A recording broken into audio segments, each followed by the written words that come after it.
আসসালামু আলাইকুম সবাইকে কেমন আছেন? আজকে চলে এসেছি আপনাদের সামনে একটা সাকসেস স্টোরি নিয়ে কথা বলতে। আমাদের প্রিয় সোহান, আমার আরেকটা ভালো বাচ্চা, ও চলে যাচ্ছে এবছর, মানে অলরেডি আলহামদুলিল্লাহ অনেকগুলো ভিডিও জমা পড়েছে, একটাও করিনি, গত বছর অনেকগুলো বাকি আছে। তো সকাল থেকে আসলে আজকে মামা বলছিল, শোলের সাথে কথা বলছিলাম যে আমাদের এখন খারাপ লাগছে, রাষ্ট্রীয়টাকে বলছিলাম, দুষ্টুমি বলছিলাম যে এই তোমরা চলে যাচ্ছ, আর হয়তো এই সময়টা আর থাকবে না, এটা আর হয়তো এভাবে পাবো না। মজা করছি আমরা, কত কিছু শেয়ার করছি, স্ট্রেস ছিল, কাজ করছি একটা সময়, কত আপস অ্যান্ড ডাউনস, রাগ করছি, হ্যাঁ এটা করতে হবে সেটা করতে হবে, তারপরে দিন শেষে মায়াটা তো আসলে লাগে, একটা মায়া জন্মায় যায়। তো সোহান, কবে যাচ্ছ ভাইয়া? 17 তারিখে যাচ্ছি ইনশাআল্লাহ। সবকিছু ঠিকঠাক থাকে, টিকিট হয়তো কনফার্ম হয়ে যাবে। কেমন লাগছে? আলহামদুলিল্লাহ, অবশ্যই ভালো লাগতেছে। ভিসা এগুলো কান্না ভালো লাগে, কিন্তু আপু তো কান্নাকাটি করতেছে নিশ্চয়ই। হ্যাঁ, বাসায় একটু সবারই মন টন খারাপ, চলে যাবো একাই। সেটাই। আর বেসিক্যালি ও খুব আদরের বাচ্চা, একদম ছোট বাচ্চা, ওর আপু একদম বড় আপু, মানে সবার ছোট, মানে বড় আপুকে একদম বাচ্চার মতো করে ট্রিট করে। সো আপুর টেনশন সবচেয়ে বেশি। আন্টিকে আমি দেখি নাই, আপুকে দেখছি, আপু একদম ওকে বাচ্চার মতো ট্রিট করে, বাবু বলে ডাকে, রাইট? বাবু বলে ডাকে। সো সেই জায়গা থেকে আসলে আমাদের খুব মন খারাপ, আমি দেখেই বুঝতে পারছি, স্বাভাবিক, খুব স্বাভাবিক যে মনটা আসলে খারাপ হতেই পারে, যাচ্ছে, বাট আসলে তো কেরিয়ারের জন্যই যাচ্ছে, বেস্ট লাইফ, বেটার ফিউচার। আমাদের সোহান রাশিয়াতে যাচ্ছে। সোহান কোন ইউনিভার্সিটি যাচ্ছ তুমি?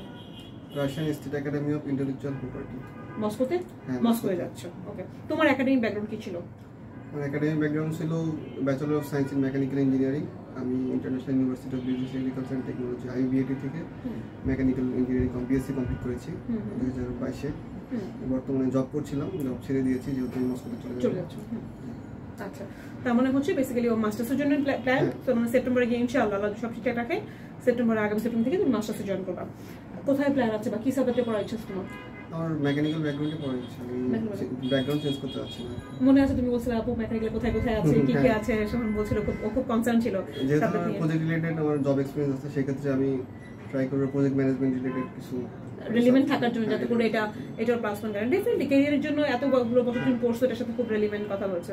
তোমার ইন্টারভিউ কেমন হয়েছিল? কি কি জিজ্ঞেস করেছিল? কদিন পর সিরিয়াল পেয়েছিল? ইন্টারভিউ আলহামদুলিল্লাহ ভালোই ছিল, এক্সপেরিয়েন্স ভালোই ছিল। সিরিয়াল তো খবর হয়েছে, সিরিয়াল তো মানে খুবই কষ্ট হয়ে গেছিল, সিরিয়াল পাওয়াটা খুবই টাফ ছিল। এরপর আলহামদুলিল্লাহ ঢুকতে পারছি। হ্যাঁ সেটাই। হ্যাঁ, আমাকে ইন্টারভিউ খুব বেশি কোশ্চেন করে নাই। উনি আগে আমার ডকুমেন্টগুলো চেক করেছে, ডকুমেন্ট চেক করার পরে উনি আমাকে জিজ্ঞেস করলো what do you want. What do you want? শুরুতে ব্যাপারটা আমি তো একটু ভয় পেয়ে গেছিলাম যে কি বলতে, কি জিজ্ঞেস করছে? আমি বললাম sir I want student visa. বললো ওকে গুড। তারপরে জিজ্ঞেস করলো আমাকে যে আমি কখনো ইন ফিউচারে, মানে প্রিভিয়াসলি আমি কখনো অ্যাপ্লাই করেছিলাম কিনা রাশিয়া। বললাম নো, আমি তো ফার্স্ট টাইম অ্যাপ্লাই। তারপরে উনি ডকুমেন্ট চেক করলো, আমার ইউনিভার্সিটির ডকুমেন্ট দেখলো, দেখার পরে বললো কোন ইউনিভার্সিটিতে যাবো আমি, কোন কোর্স, এসবই আর কি। তারপরে আমি কবে যেতে চাচ্ছি, আর এরপর আমি কোন প্রোগ্রামে যাবো। আমি বললাম আমি প্রিপোর্টের কোর্সে যাচ্ছি, ইউনিভার্সিটির নাম বললাম। বলার পরে বললাম, আমাকে জিজ্ঞেস করলো ফিউচার প্ল্যান কি। আমি বললাম ইন ফিউচার আমি মাস্টার্স কমপ্লিট করতে যাচ্ছি মেকানিক্যালে, এরপরে দেশে ব্যাক করে আমি আমার নিজের বিজনেস ডেভেলপ করবো, নিজের ওয়ার্কশপ দেবো, এইসব ব্যাপারে আর কি। খুব বেসিক কোশ্চেন করেছি। বেসিক কোশ্চেন আমি মোটামুটি যাদেরকে দেখলাম তোমাদেরকে, এবং আজকে সকালে, গতকালকে আমাদের ভিসা হয়েছে, তোমাদের ইউনিভার্সিটি ওরই ভিসা হয়েছে। ও খুব আপসেট ইন্টারভিউ দিয়ে এসে, মানে আপু আমাকে 3টা কোশ্চেন করছে। সো আলহামদুলিল্লাহ, এবং ও এক্সপিরিয়েন্স দিতে, ওকে আবার ও বলছিল যে স্যার আমি এক্সপিরিয়েন্স দিতে চাই, যেহেতু পরে জমা দিয়েছে, ওকে 3 দিনে দিয়ে দিয়েছে এক্সপ্রেসে। তো ও খুবই ইয়া ছিল, এবং ওর একটু দাঁড়িয়ে আছে, যেহেতু নামাজ টামাজ খুব পরে, সো এটা নিয়ে ও আরো ভয় পাচ্ছিল যে দাঁড়িয়ে আমাকে ভিসা দিবে না। বাট এইটা আসলে একটা তো হচ্ছে, হ্যাঁ আমি আমার যেটা মনে হয়, শোন তোমার কি মনে হয়, তুমি একটু বললো যে একটা হচ্ছে ইন্টারভিউ দিলাম, ভালো ইন্টারভিউ, আর একটা হচ্ছে ভাগ্য। এটা তো অবশ্যই ফ্যাক্ট করে। অবশ্যই দুটোই ফ্যাক্ট, কারণ আমার ইন্টারভিউয়ারকে যদি আমি কনভিন্স করতে না পারি তাহলে ভিসা পাওয়া কখনোই পসিবল না। রাইট। আর ভাগ্যটা অবশ্যই লাগবে। অনেক সময় অনেকে মিস্টেক হয়ে যায়, অনেকে, আমি নিজে এমবিসিতে দেখেছি যে উনি খুব ভালো ইন্টারভিউ দিয়েছে বাট ওনার রিজেকশন হয়েছে, কিন্তু এটা মানে তার পুরোটাই কপাল, দুর্ভাগ্য, কিছু বলার নেই। আমরা একসাথে 3 জন ইন্টারভিউ দিয়েছিলাম, মোটামুটি পরিচিত ছিলাম। আচ্ছা, তোমার কি মনে হয় যে নতুন যারা যাচ্ছে, অ্যাপ্লিকেশন করতে যাচ্ছে, ওই জন্য তোমার সাজেশন কি? অনেকে মনে করে যে অ্যাপ্লাই করলাম আর ভিসা হয়ে গেল। না, এটা আসলে কখনোই পসিবল না যে আমি অ্যাপ্লাই করলে ভিসা পেয়ে যাবো, এরকমটা কখনোই সম্ভব না। কারণ অবশ্যই ইন্টারভিউর জন্য প্রিপারেশন নেওয়া উচিত, আমার ডকুমেন্টগুলো ঠিকঠাক রাখা উচিত।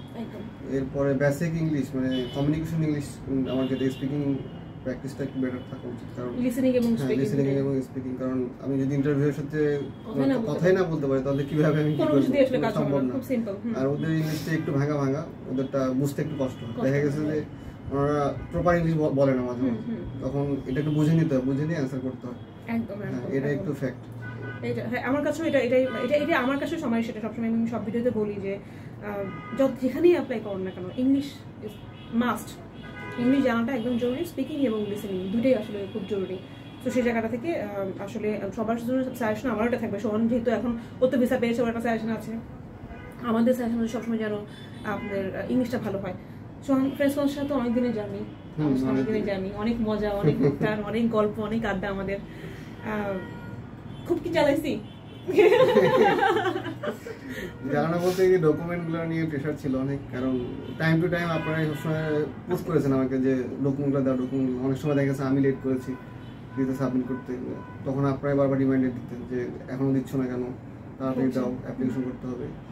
তো এগুলো নিয়ে একটু প্রেশারে ছিলাম, পরে আলহামদুলিল্লাহ ডকুমেন্টগুলো গোছানো হয়ে গেছে, ভিসা হয়ে গেছে আলহামদুলিল্লাহ। সবকিছু কি মনে হয় আপনারা তো অ্যাটলিস্ট মন থেকে তো হেল্প করছে। টাকা পয়সা তো পড়ার কথা, কাজ যেহেতু করি, মানে যে বড় না মাটি কাটলো পয়সা দেওয়া মানুষ, বাট কি মনে হয় সবকিছু তো আপনারা তো এতটুকু অবশ্যই আপনাদের কাছে যে পরিমাণে হেল্প পেয়েছি, কোঅপারেটিভ সবাই, মানে ফ্রেন্ডলি আমরা একটু বলতে পারি এটা আর কি। থ্যাংক ইউ ভাইয়া, তোমার ফিউচারের জন্য সবসময় দোয়া, তুমি সবসময় ভালো কিছু করো, যে উদ্দেশ্যে নিয়ে যাচ্ছ আসলে সব বাচ্চা কাছে একটা উদ্দেশ্যে নিয়ে যায়, সবাই একটা ভিসার জন্য দাঁড়ায়, সবার জন্য আসলে আমি দোয়া করি সবসময়। তো সবসময় দোয়া রইলো, আর ভালো থাকো, সবসময় যোগাযোগ থাকবে ইনশাআল্লাহ। আর সবাই আমাদের সব বাচ্চাদের জন্য দোয়া করবেন। চলো তোমার ভিসা করতে আমরা একটু দেখি। Thank you. সো সবাই দোয়া করবেন, আর একাডেমিক রিলেভেন্ট যে কোনো কিছু বা স্টাডি রিলেভেন্ট যে কোনো কিছু জানার জন্য আপনারা আমাদের অফিস ভিজিট করতে পারেন। আমার চেষ্টা করবো আপনাদেরকে সর্বোচ্চ সহযোগিতা করতে। সোহান অনেক ভালো থাকবো বাবা, দোয়ার কথা। আপনাদের জন্য অনেক দোয়া থাকি। Thank you.